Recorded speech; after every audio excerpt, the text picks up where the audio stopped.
Ped, buti gumanda ulit yung panahon, ubos yung kuhol dyan. Ito, tignan nyo, lumutang ka agad, ganyan, yung mga kiwit dyan, oh. Sa likod ng kwan, sa pilapil, may pilapil yan. Talagang malakas yung tinira natin, effective. Okay, nakalusot na itong kwan natin. Tapon natin dun, baka kainin ng kwan. Kainin ng pusa. Yan. Ayun na. Good morning mga ka-agritibis ulit. Ngayong araw ay January 1, 2024 na. Happy New Year sa ating lahat. At maaga tayo dito pumunta. As usual ulit. Ayan, papasilip ko muna sa inyo. Ang gagawin natin ngayon dahil medyo maganda yung panahon, timingan na natin patayin yung mga kuhol. Mapanirang kuhol dyan. Para baka biglang sasama yung panahon sa time na magpapatanim tayo sa January 4. Tanim bunot ay mas mahirap, kaya gawin natin ngayon ay ikutan natin, nakatignan natin kung sakto na. Ayan yung palay natin, talagang pwede, ang lalaki na, halos kwan na yan, no? Talagang matangkad na yan, pwede na sa anong edad ngayon, 18 days sa 4, so ibig sabihin yan mayroon na siyang 14. Ayan, magpo 14 days siya ang punlaan natin ngayon. Ayan, silipin nyo na lang. Ang lakas ng tubig. Buti mayroon tayong kanal dito. Pwede nating i-open ngayon yung kwan doon. Sinara ko doon at para mag-i-exit doon para hindi na madadagdagan yun. I-sprayhan natin ngayon. Ayan na. Sukat ulit sa 100. Sa 14 days. Ayan, no, talagang laki na. Sinabi ko ngayon lalo sa 15 days. Ang tangkad na niyan. Ang laki na, oh, pag binunot, yan yung sobra niya. Okay, ang ganda ng puno. Ang tigas. Wala tayong spring insecticide dyan dahil tignan nyo naman napaka-healthy ng punla natin. Ayan, hindi tayo mag-i-spray ng kahit ano yan, insecticide or fungicide. Hindi natin ugali yun, mga kagri. Ang importante na pakain yan ng maganda at napulyar natin ng may sapat na sustansya ay hindi na uobra yung kwan dyan. Magkakapunggos man yan, yung magkakasakit or puntahan ng peste. Yan, hanggang dito yan kwan natin. Ayan, tatanim natin yan yung long pin 2096 natin mga kaagra. Ayan, ganda. Tapos ito na yung SL 20H natin. Ayan naman, 1, 2, 3, 4, 5 kama 6, bali 6 nandun. Yung SL8 natin, yun yung nakapaganon pahalang. Okay, tapos sisignan natin itong mga pinitang natin kasi nakita ko kasi ito puno nung nakaraan ay bumaba na yung tubig. Sakto na yan. Ayan, may manakanakang tubig, tapos medyo napapantay na natin. Sa bago tayo maglipat tanim sa 4 ay papagalaw ulit natin. Ayan, last leveling. Ayan yung first leveling natin. Medyo okay naman. Natabunan na yung mga dati malalim dito. Pwede na natin patayin yung pangkuhol dyan. Okay? Sharing is caring. Ganun na lang. Happy farmers. Maraming salamat.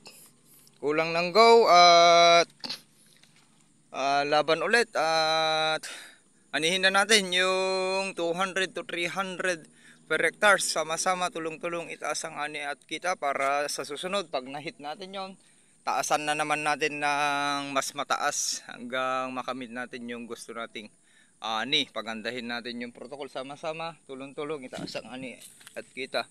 Huwag kalimutang mag-subscribe sa ating YouTube channel Agritipid PH. Puntahan nyo mga ka-agri. Ayan, malapit na tayo magkita-kita at mag-launch tayo ng mga bagong produkto na makakatulong sa crops, ano pa, sa mga gulay. Ayan yung natin, mga target natin.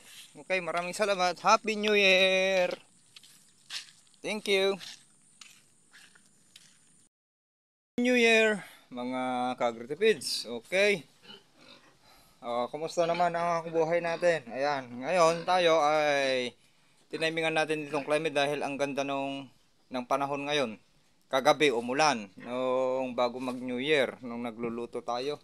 At ito, nakita nyo ay i-spray na tayo ng pamatay kuhol dahil ang dami niyan, hindi natin pwedeng pulutin.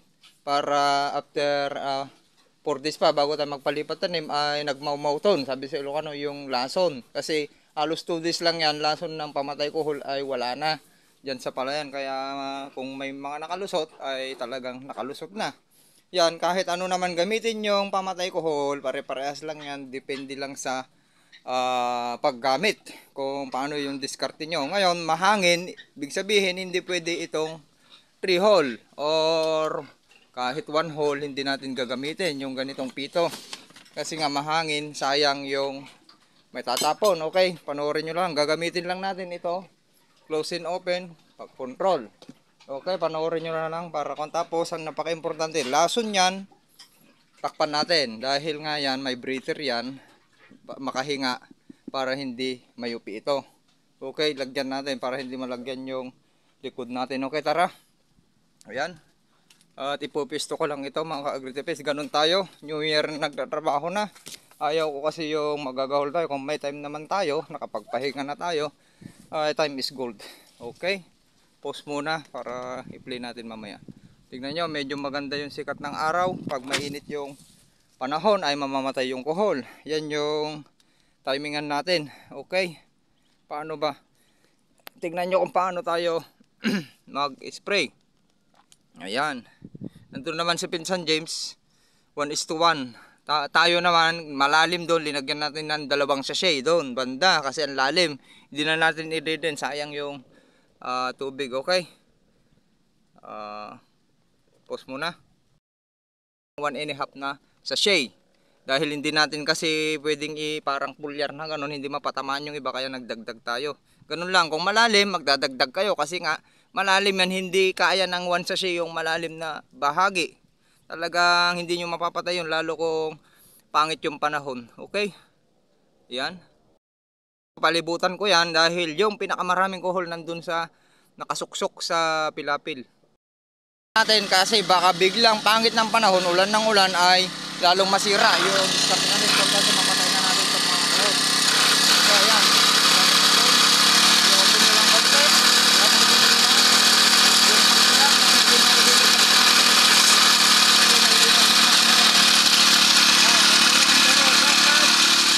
Ganito ay lakad ko na. Nasa huli ang pagkikita.